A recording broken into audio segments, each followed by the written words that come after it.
Welcome back to the MrShowTym podcast. In this video, title of this video is why I unsubscribed from Steve P's channel called ForeverSports. Now, just before last weekend's rugby championship round 2 match between the Springboks and All Blacks, right? He put out a video announcing the squad, and the thumbnail of that video had Jesse Creel on his thumbnail. Now, leading up, during the week, he was making commentary about, Jesse Creel is getting way too much disrespect. People should trust him and whatnot. And I was like, now, mind you, I've already had my prior disagreements with ForeverSports. Not like in contact, but just by my own. I'm like, I've already done videos critiquing his delusion, him being out of touch with reality. The point of this video is about the sedated man, the neutered man, or men. And this is all the legacy of feminism and women wanting men to be more in touch with their feminine side, more in touch with their sensitive side. And this has spawned more and more men of today who are soft, who are out of touch with their masculinity. Men that rather play along to get along. Men who are afraid to state objective reality. Men that are afraid to rock the boat. Men that are afraid to tell the truth. Ladies and gentlemen,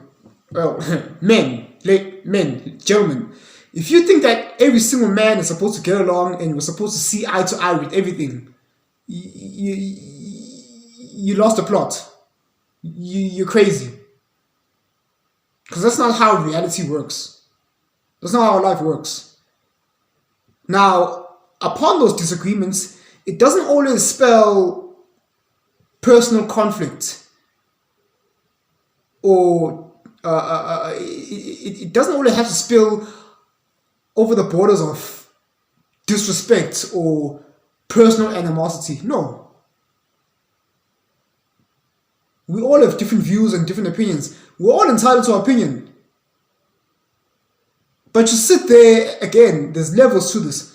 To sit there and suggest that those who view things differently than you are bigoted, they're arrogant, and there's something wrong with them. Stating objective reality that most people can agree with, and then you come along just because, I hurt your feelings. You call me all sorts of ists and isms. Now again, you're well entitled to, to call someone out on their or whatever you disagree with. But to sit there and suggest that, certain objective truths are now subjective. Oh, you saying that women belong in the kitchen, barefoot and pregnant. There's something wrong with you. What's wrong? And then, you get this whole generation of neutered men who would rather, they know reality. They know perfectly what's true and what's not. But again, because they're afraid to rock the boat, they're afraid of public backlash. They'll rather forego their integrity. They'll rather forego objective reality and say things that are comfortable, saying things that are feel good, things that the right things to say. I'm gonna say the right thing. Coming back to Steve P, I'm sort of like drifting away. I'm on a roll, right? Coming back to Steve P, right? We all know, most people can agree that Jesse Creel is a useless Springbok player. Most people can agree that Malcolm Marx should have started, should be our regular starting Springbok hooker, right? But oh no, some of the pundits on the final whistle, right? Guys like Robbie Kempson, right? Former Springbok. He was asked after Owen Komani and Jonathan Mkwena who should start between Bongi Mbonambi and Malcolm Marx. And he, again, Owen Komani said Bongi should start. Sois de Brain said Malcolm should start. Jonathan Mkwena said Bongi should start. And after him seeing, the majority, is leaning towards Bongi Mbonambi starting, he followed suit, even though he himself knows that Malcolm Marx is a better player. He's a better starting hooker. So he was like, I don't want to cause friction. You know what the majority of South Africans going to say? No, please don't call me a racist. Bongi should start. Yeah. That way, no one's going to come to my backlash. No one's going to slam me for calling me a racist. Yeah. Bongi should start, yeah. I'm safe. Even though, but massive respects to Sois de Brain. Not only because he was he was right, but he was proven to be right last weekend. Malcolm Marx proved to be, the preferable option at starting position.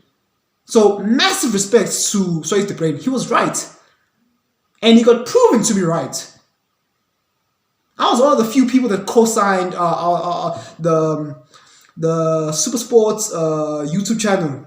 I left a comment saying Sois de Brain was right. Malcolm Marx should have started. And of course, ForeverSports, I know he saw one of my videos I did from 2021, about 10 months ago or so, right? 11 months or so. I said that, Mzonde the Stick is not a competent coach. We will not be able to beat the All Blacks last year, and I was proven to be right. We lost our 100 test match against the All Blacks. We should have won it, but we lost it. And the second one from last year, 2021, the Rugby Championships from 2021, we should have lost it, but we won it. So I was kind of half right. I've said this again in my previous videos. And again, I got all sorts of attacks talking about, you're so arrogant and you just a hateful person, and how dare you come off them on your stick, how dare you? Listen, ladies and gentlemen, I like to base my arguments based on logic, statistics, data, and reason. Those are my four elements of whenever I make an argument or a claim. It's based off logic, reason, statistics, and data.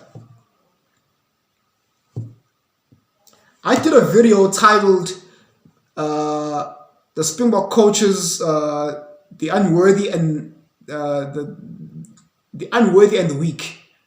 Go check that out, right? And I brought all sorts of stats and proof and data and evidence why Deon Davids and Mzonde the Stick were not worthy of being Springbok coaches at test level. Why? Why do I say that? Am I saying that because I'm a hateful person? Am I saying that because I'm a bitter, misogynistic man? No, you wish there was a case, don't you? I displayed the scoreboard and how the Southern Kings were pretty much demolished in 2016 and 2017 in the Super Rugby tournament. They got demolished throughout the tournament. They have a 90% losing streak. A 90% losing streak rate. A 90% losing rate. Yet these two gentlemen were slapped up there at national level. We all know why. Because of courses and transformation. And it's not just the Springboks. It's happening in a lot of these corporate companies of today. But oh no, people like Steve P. No, MrShowTym, shush, just turn a blind eye to it. No. Just we want quarters and short formation. It's silliness. And here I come with data, statistics, and facts. Oh no, you're just a hateful person. How dare you? You're not supposed to go after them on your stick. Why not? You're not supposed to go after Dion Davis. Why not? Don't you want equality, equal treatment? Well, here we go. You take the good with the bad. If you mess up, you get criticized. If you win and you perform well, you get praise and adoration. But you guys are saying no. If they lose and they mess up, no, just shush, turn a blind eye to it. And only if they win, only then they get praise. BS. Stop that. That's delusional behavior. That's delusional mentality. That's that feminine state of mind. And a lot of men today, they have more estrogen than they have testosterone. Men like Steve P, for example. Oh yes, Steve, Mr. ForeverSports, I have to make an example out of you. I just really puked you promoting Jessica. Again, according to Steve P, he the way he does his content, he reports, the updates, posts updates about the Springboks, team selection, whatnot. Nothing wrong with that. But it's your claims, your unrealistic, out of touch with reality type of claims. That's where I have to come to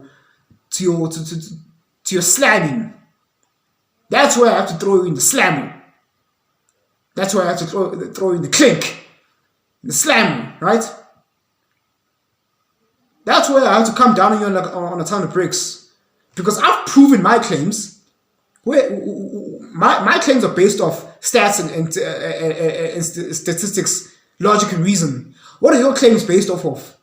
Emotion and saying here I am to save the day, saying the right thing, making sure no one's offended, not trying to ruffle any feathers. That's a cowardly mentality, Munir. That's a cowardly approach. And you are not acting like a man. Shame on you, in fact. Shame on you. So according to Steve P, or Mr. ForeverSports, he has no critics about the Springbok coaching staff or how they played or the team selection. Oh, with him, we should just just trust him. Trust Jacques Nienaber. Trust the Jesse Creel, even though he's a useless player. Trust Damien Dialindi. Trust Elton Yankees. He has no critics of these players whatsoever. Bongi Mbonambi. Oh no, Bongi Mbonambi is the best hooker in the world. What on earth? You see, according to Steve P, he has offered no critics of the Springboks whatsoever. I don't know whether he's trying to, gain a mainstream call-up to, boost his viewership. That's no authentic way of doing things. You see, I'm not gonna compromise my talking points. I'm not gonna compromise the truth of what I say just because, I'm hoping, fingers crossed, I'm hoping to get a call-up to the mainstream media so that I'll get a platform. No, I don't care. I would love to. That would be nice, but I'm certainly not going to water down my points. I'm certainly not going to water down the truth. So it's people like Steve P, the Mickey Mouse Clubhouse, knuckle dragging mouth breathers, who have this, play along to get along. Don't say the wrong thing. Don't want to offend. Specifically, a certain demographic of a certain demographic of folks. The Jack and Jill skipping along the, sunflower field, like, doo-doo-doo-doo-doo, saying the right thing. Saying the right thing is not always true. Sometimes it can be a lie. Sometimes it can be delusion. But oh no, I'm the bad guy here. And this is the state of masculinity today. Of course, you get a huge following saying the right thing, not wanting to challenge certain talking points of, whoever or whatever. Just staying on the safe side, talking properly. So, ladies and gentlemen, the whole robotic approach. Hi, my name is Steve P, and I'm gonna say the right thing. I think Bongi Mbonambi is the best player in the world, and there's nothing wrong with this coaching staff. Mzanti Stick and Dion Davids, they earned their way to the Springbok coaching staff, even though they have a 90% losing rate during Super Rugby. But oh no, let's just sideline that. Shush. No, just say the right thing. All right. Jacques Nienaber is the best Springbok coach ever, and the transformation in quarters has been working perfectly from the Springboks, and we should all trust and get behind and back our boys and back the Springboks to Sorry, I cannot do it. I suck at pretending. I suck at being a Mickey Mouse Clubhouse knuckle dragging mouth breather. Like, not only people like Steve P, but a lot of people in this world. NPCs, non-playable characters. I'm sorry. Pretending is not my strong point. It really isn't. And the last video, there's 2 videos that Steve P really did, that he posted, that really just grinded my gears. The video titled where Steve P defends the Springbok attacking method, and the one where he was defending Jesse Creel. Jesse Creel has been getting too much disrespect, and I think people should just trust him. And I was glad Jesse Creel got that injury and he was taken out of the game. Personally, I hope he gets taken out of the rest of the chat now and forever. Jesse Creel his name is Jesse the Useless Creel. And we all know that. So stop caping. Stop pretending. Stop lying to people. Stop spreading BS narratives. Be a man about what you say and stand on it. Say what you say. You could be right, you could be wrong, but stand on it. But make sure it aligns mostly with objective truth and reality, and not feel-good emotions. You men of today are disgusting. You're soft. And this is the legacy of feminism. Women created these men. I want a man who's more in touch with his feminine side, more sensitive side. Here you are, ladies. This is who you have to date. And then you turn around and complain that, men of today are not leading. Men of today are effeminate. Well, ladies, you made your bed. Now lie in it. Now stew in your own muck. Happy Women's Month.